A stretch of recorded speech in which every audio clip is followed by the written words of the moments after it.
Greetings, grade 12. Today we are going to continue the chapter and we are on the topic contraception.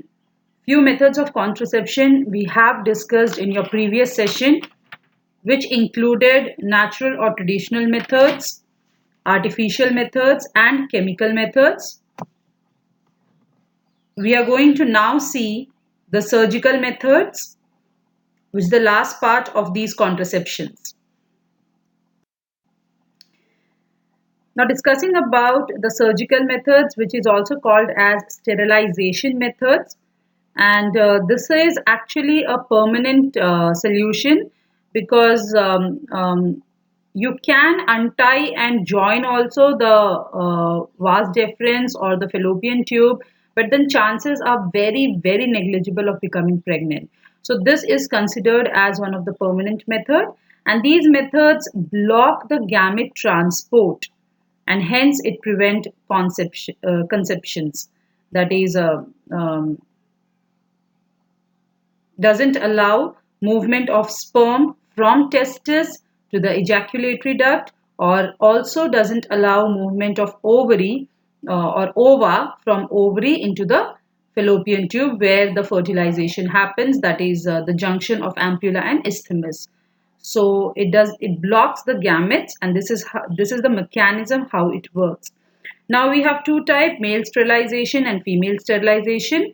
Talking about male sterilization, again it's a permanent method of birth control in which either testes or are surgically removed.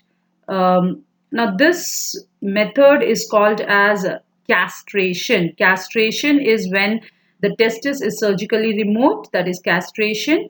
Or there is also another method in which the vas deferens is cut and then tied out, which is called as vasectomy.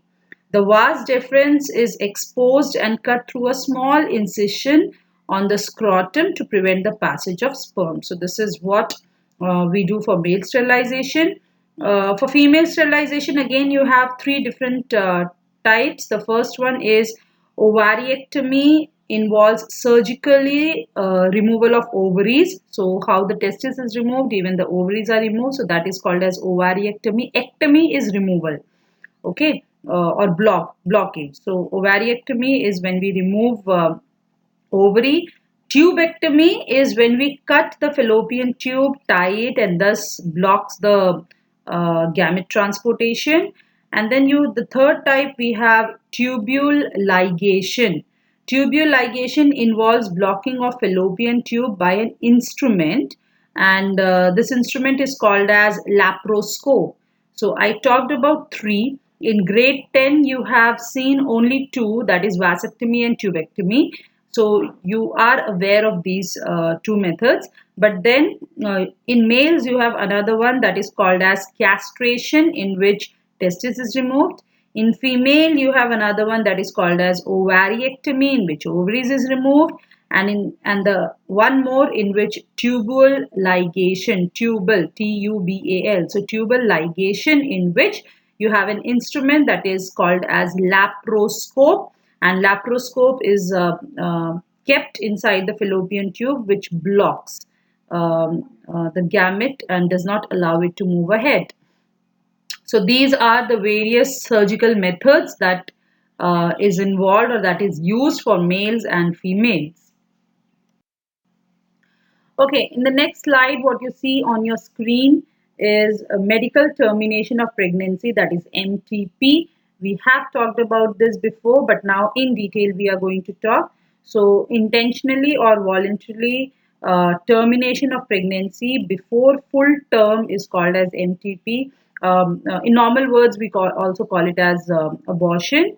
So 45 to 50 million MTPs are performed in an year all over the world. That is 1/5 of the total number of conceived pregnancy. Okay, so this is just the data for you. MTP helps in decreasing the population, but again, because of emotional, ethical, religious, and social issues, many countries have not legalized MTP. Even in Government of India, it legalized MTP in 1971 with some strict condition to check indiscriminate and illegal female feticide, which are reported to be high in India. One more thing is if this method is safe if it is for the first trimester or um, uh, first trimester may when the lady is pregnant, this method is actually safe. But once the pregnancy goes to the second trimester, abortion becomes risky, in which many doctors will not take the conditions into their hand. Third onward, though, it becomes again illegal. So then it's very much illegal to go for abortion.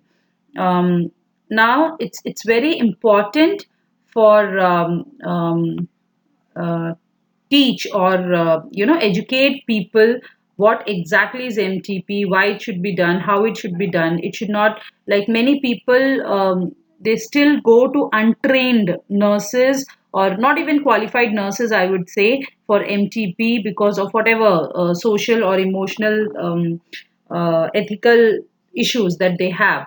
So that is absolutely wrong because mother is at the fatal stage, or it's very unhygienic the way these health workers they use. So it's very much important that whenever a female is going for MTP, it is done by a qualified doctor or a qualified nurse under absolute hygiene conditions.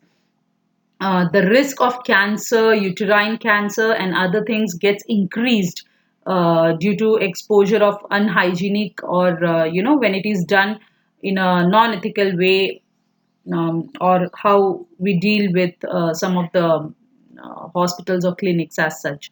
So it's very important whenever MTP is being done, it have to be done from a certified doctor, qualified person, even nurse, and under hygienic conditions. Now, what is the importance of MTP? Though the slide is different, but please allow me to take you through this quickly. So, importance of MTP is to avoid unwanted pregnancy due to casual intercourse or failure of contraceptive use during coitus, or very effectively during rape. So, then MTP becomes very, very important. It is essential in cases where continuation of pregnancy could be harmful to mother or the fetus, or even both. So you have conditions where it becomes like we can save only one, or we can save none. So in both the condition, again, going for MTP is advisable. MTPs are safe during the first trimester. We have already talked. Second trimester is it becomes risky, and after that, it's not advisable at all.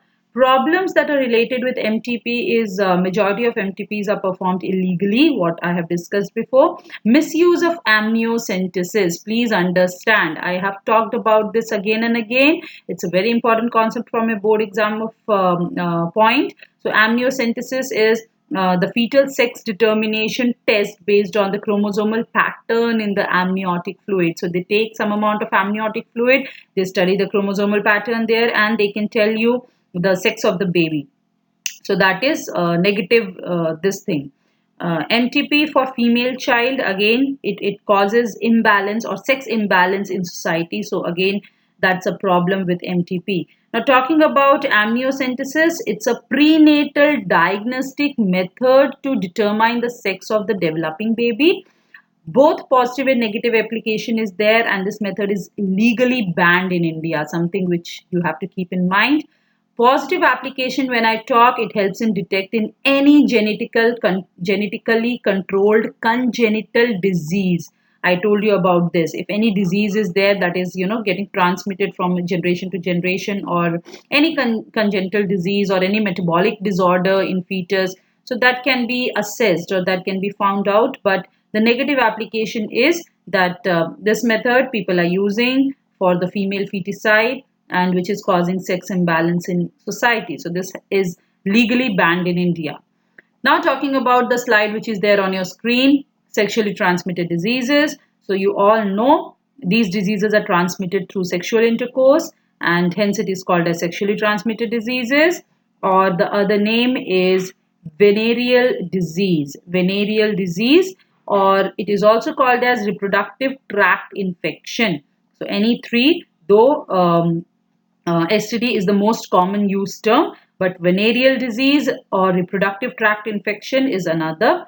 And you have many examples like gonorrhea, syphilis, genital herpes, chlamydiasis, genital rods, trichomoniasis, hepat hepatitis B, and HIV leading to AIDS. So this is few very common STDs that you have.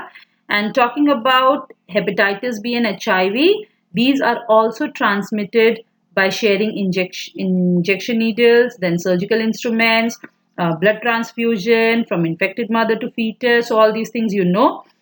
Except hepatitis B, genital herpes, HIV, and other diseases are completely curable if detected early and treated properly. Please keep in mind, hepatitis B is little on a trickier side, but if it is genital herpes or HIV, or say gonorrhea or syphilis or all these things, so these diseases can be cured if detected at an early stage. So early symptoms includes itching, fluid discharge, slight pain, swelling, etc. in the genital region, and absence or less significant early symptoms, and the social stigma deter to infected people to consult a doctor. See, everyone is not very comfortable to go and discuss the sexual life of a person with the doctor, but it should be done. uh, if not done, then it leads to pelvic inflammatory diseases, abortions, stillbirths, ectopic pregnancies, fertility, cancer of reproductive tract, etc. And it's not that only few, all persons are vulnerable to STDs. These are very high among persons in the age group of 15 to 24. And you have preventions like um, avoid in the prevention you can talk about avoid sex with unknown partners or multiple partners. That is very important. And then always use condoms during coitus. um, that's the physical barrier.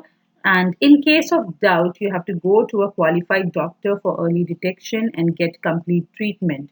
So um, the social stigma of not overcoming or not being vocal about your problems or the sexual life problem will again lead it to very complicated situations. So as I told you, the early it gets detected, the better it will be. So everyone should be educated. That's the whole reason why all these topics are kept in your syllabus, or NCRT have taken or CBSE has taken. Because see, if you look at the age, vulnerable age, that is 15 to 24 years. So people are not the students, they don't have exact idea about what exactly it is. You have misconceptions, you have myths, you have Googles, you can access to videos, you can you tend to see things which is not kept in the correct way. So it's very important to